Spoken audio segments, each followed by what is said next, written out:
If you have ever heard of Suze Orman and her advice, there is a very good chance that she has made you some money. But there's one piece of advice that I think can absolutely cost you. And this video is going to show you the difference between the things that can help and the things that can hurt. But let's first discuss who Suze Orman is and why this is not necessarily a takedown video. Now, Suze Orman is one of the most well-respected and most influential people when it comes to money and personal finance. She has several New York Times bestseller lists. And if you're someone who wants to look into people's credentials, she is someone who started her career at Merrill Lynch. So unlike a Robert Kiyosaki or other financial personalities, she actually has done a job very similar to mine, where you have clients and you worked in the finance industry. She does know what she is talking about. And in fact, there are some things I agree with her on. For example, the FIRE movement, financial independence and retire early. She said that it can be quite dangerous because those retiring in their 30s and 40s, there can be a lot of problems that arise. There were a lot of people who were in the FIRE movement that retired in their 30s and 40s and had to go back because they either A, did the math wrong, or realized, wait a minute, inflation is high, the economy didn't do what I thought it would, and now I need to go back to work because what I thought was going to happen did not occur. So there is some merit to that. Another thing that she says that I absolutely agree with is that you should be saving between 8 to 9 months of your income. You guys know that I have updated my own recommendations. And I say, hey, that 6 months, that ain't working no more. So again, there are a lot of things that I agree with based on what she has said in the past and her credentials in the financial space. But here's where we start to disagree. You should work and wait until 70 to retire. I can't get with it. Why? Why, other than the fact that nobody wants to sit here and work until 70? Well, the reason why was the fact that people are getting closer to having their money last until age 90. My grandma lived until age 90. She would have been 91 this year, and she passed just a few months ago. It makes sense, right? If you work until 70, you have a greater chance for your money to last longer versus people retiring in their 50s or mid 60s. Okay, so that is one. Also, Social Security was a reason that she cited. Now, for those that don't know, I'm not going to dig into the pros and cons of Social Security, but the quick thing is at 62 you're able to file for Social Security, and the longer you wait, the more money that you get. You wait until 70, you get the maximum amount. But here's the problem, and here's where it costs you though. Number one, who guarantees that you can even work until age 70? I couldn't even work until age 35.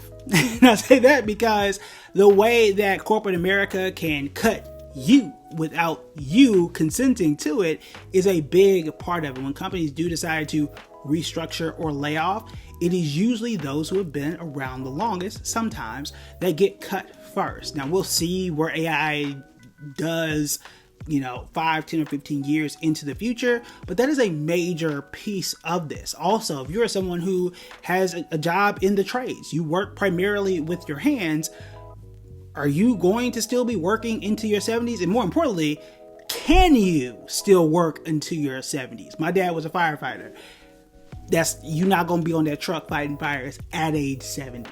That is not something that happens. You age out of certain fields just due to the physical demands. Again, depending on the field that you are in, unless it's Congress. I had to throw it out there. Or the presidency, for that matter. But again, had to throw that one in there.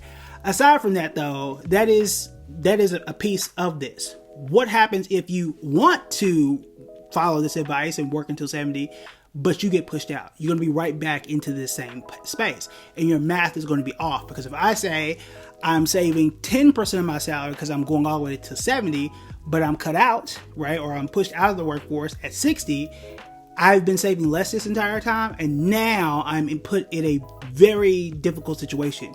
When instead, I could have been investing 15% in shooting for 60 or 62, whatever that age is going to be, and been ready just in case and continue to work until 70 if I wanted to, as opposed to absolutely making it my target. But then the biggest cost, right? That's the math case of it. That is the financial planner mode of looking at it. But it's the true value piece of it, because yes, we can optimize for the math piece of this, but what about the value piece of this? What about your family history piece of this? Because yeah, my grandma lived until 90. My grandpa lived until age about 83, and both had Alzheimer's. What does that mean for you and your family? What does it mean for me and mine?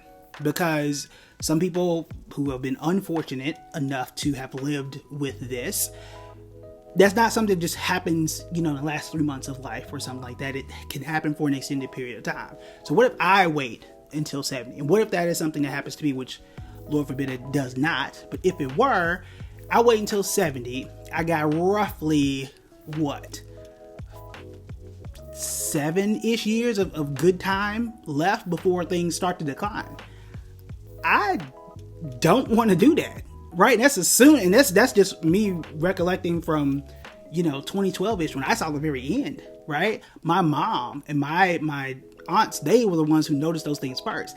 I don't know if that's what I want to do when I could be more aggressive today and try and retire sooner and enjoy that stage of life.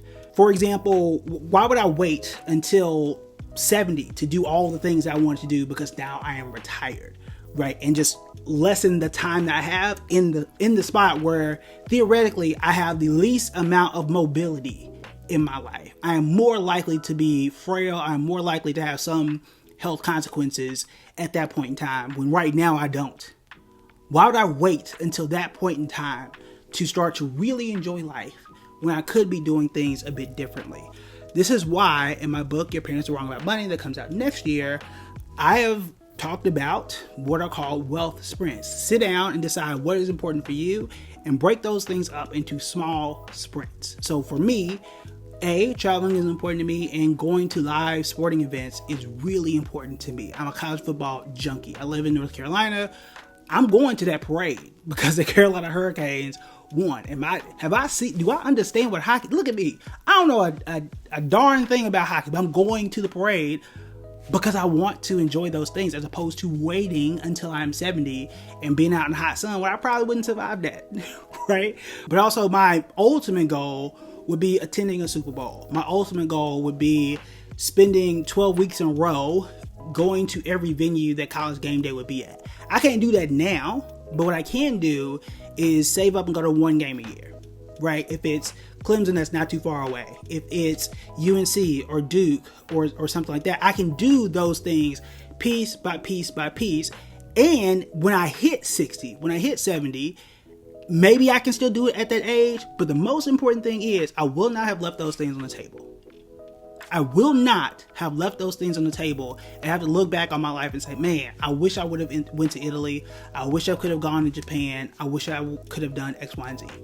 No, I will have done those things and done them in a way that was financially responsible.